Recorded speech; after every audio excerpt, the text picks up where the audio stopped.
Got Allan Carson right here to my left, who local guy. He played for me at Oxford High School and played in Tennessee and transferred in here this summer.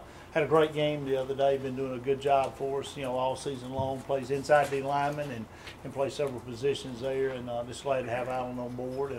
Another guy that represents us in the right way. He's already got he's a graduate student. So he's already graduated from Tennessee in 3 years. So he's a good student.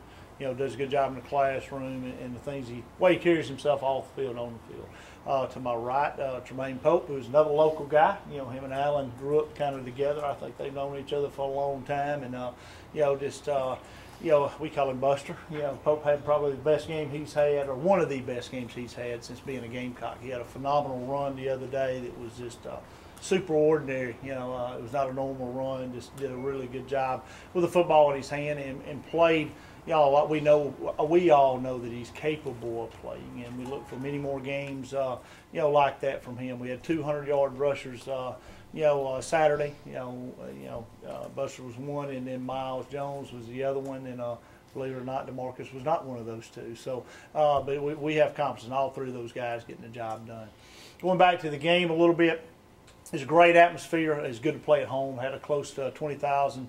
Member crowd. I think everybody had a good time. It's a beautiful day for football. I think everybody has a great day to tailgate, and you've seen the campers start pulling in probably on Thursday in the tailgate area and with the motorhome and the Homes Park. So you knew it was going to be a good atmosphere when we left here on Friday afternoon to go to the hotel. You just knew it was going to be good, and the weather looked good. But we told everybody all week. West Alabama coming in. It was you can't look at, I don't think, the division. I don't think you can look and see if a team is a BCS team or a FCS team or a Division II team. It's the quality of the team that you're playing. So, our guys knew that going in, that, West Alabama is a quality D2 opponent. I think they'll be right at the top of their conference. And, they got some players, and I think 12 of their, top 22 defensively were all transfer guys. So they're guys that signed at a higher level, coming out of high school. So I feel like our guys played really well. We had, second in school history, 630 yards of offense, thereabouts, and,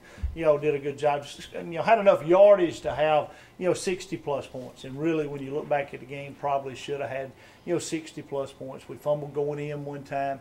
That's something we have not done. We laid the ball in the around 3 times. Really, I'm not sure that they can get the third one. The one that Eli, the ball slips out of his hand, and you could have said that may have been an incompletion or, balls on the ground. I really feel like they got that ball. So we laid the ball on the ground 3 times, which is, very uncharacteristic of us offensively. Like I said, first time we laid on the ground all year, and we do not want to do that. So hopefully that, we'll do better than that, as it comes down. But turnovers are crucial in a game. And then, defensively, I thought you take out a few explosive plays that they had, which, a couple of those were when the young guys were in the fourth quarter. You look, score is 45-14 with 9 minutes left to go in the game, and we're playing anybody and everybody, and we had a few coverage issues, there at the end where we gave them 2 really quick, touchdowns at the end. So I think the gap was a little bigger than what the score indicated. But you definitely, when you get in that situation, those guys got to grow up. They got to get game experience to grow up. So I feel like our starters played really well. Looking back at it, it's just fun to play at home in front of that crowd. So I open it up for questions right now and just kind of see what y'all want to hear about. Coach, could you talk a little bit about the big offensive day? Because I know in the previous game you probably didn't gather quite as much yardage as you wanted. In this game, it seemed like, except for the turnovers, that a lot went right. Could you talk about kind of what went right for you guys? It was, well, we played 4 quarters to where we, went conservative. I take a little bit of the blame for the, Chattanooga game. I pulled the reins back and held us back and really didn't take any chances because our defense was just, stars were lined right. Our defense playing really good, and, we just didn't want to take any chances offensively. So that whole second half, we still had, 470, 80 yards of offense, but we really probably should have had 550, 600 if we don't really just shut it down. We were very much a one-dimensional offense, that second half against Chattanooga. So I think anytime, especially looking at it from a defensive perspective, which is what we always do, if you become one-dimensional, offensively, if you're just, throw it 80, 90% of the time, or, you're going to run it, 80, 90% of the time, and you become one-dimensional, you're very, very easy to defend. So I felt like up front, our offensive line played really well against Chattanooga because we did become one-dimensional. So, the other day in the home game, we were not a one-dimensional team. We kept throwing it right to the end and, kept moving the football. And, we had we laid it on the ground one of the times going in the fourth quarter. Another time we had a penalty.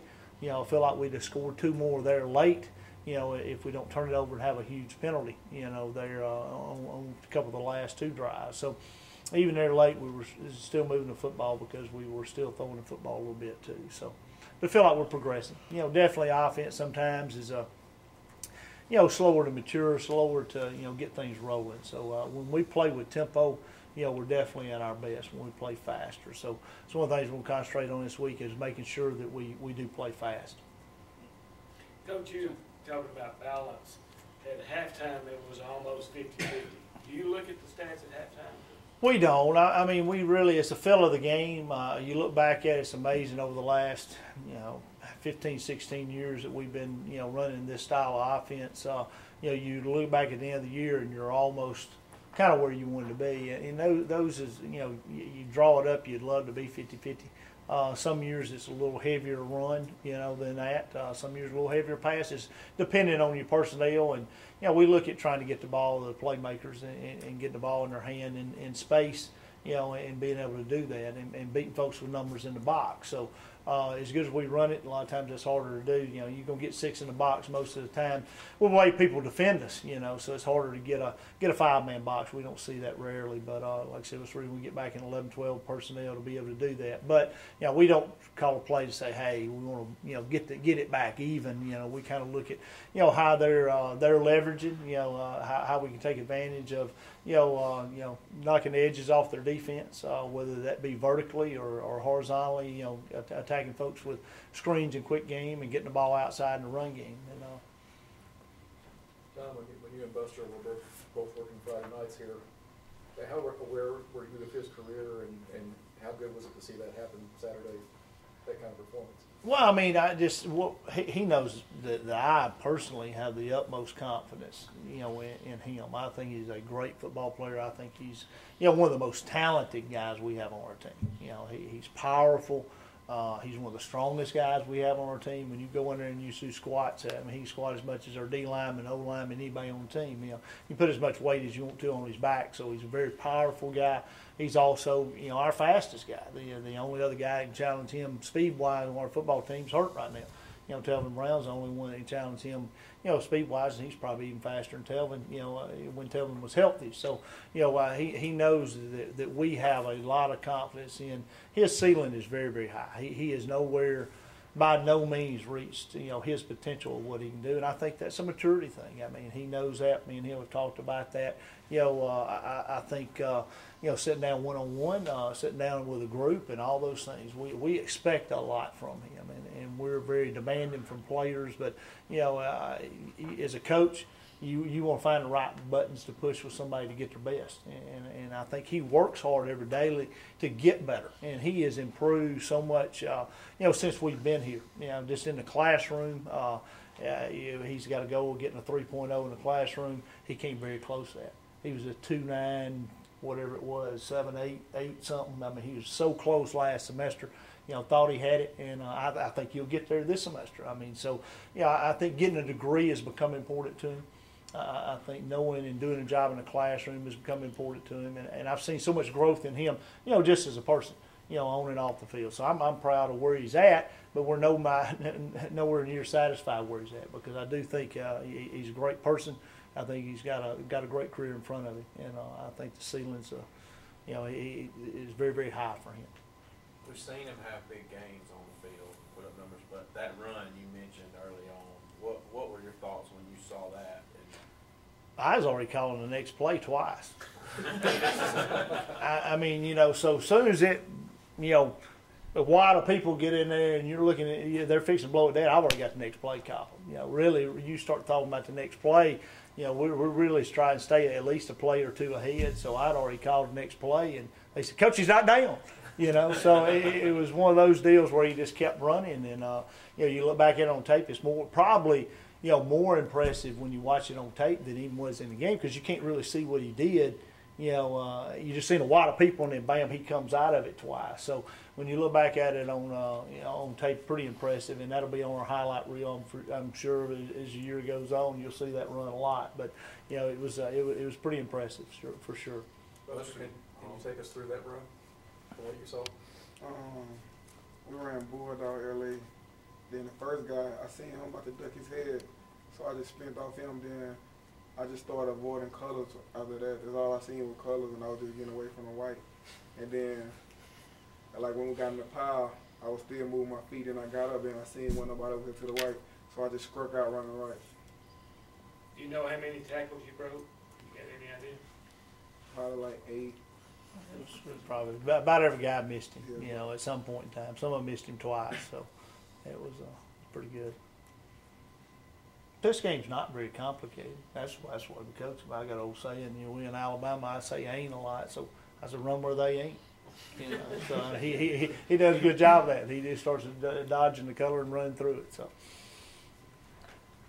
Alan, what did you think the run when you saw it on the sideline? I actually thought he was down, but they didn't blow the whistle. He just kept moving his feet, and before you know it, he was out of the pile. It was probably one of the best runs I've ever seen in person.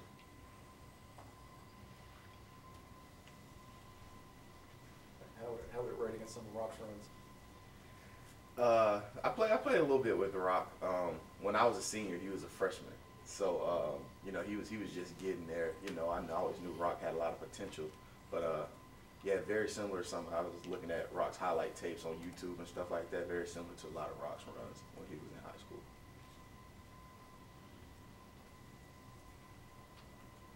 Coach, when you talked about Chattanooga, the second half you pulled back the reins a little bit, and this time you didn't really. Is what we saw Saturday, is that more kind of what you would like to do from here on out, just the kind of way you like to manage this offense? No doubt. I'm not a conservative guy in no means, and don't want us to be conservative. So, it's very uncharacteristic of us offensively what we did in Chattanooga. We've not done that since we've been here, and you can look back at the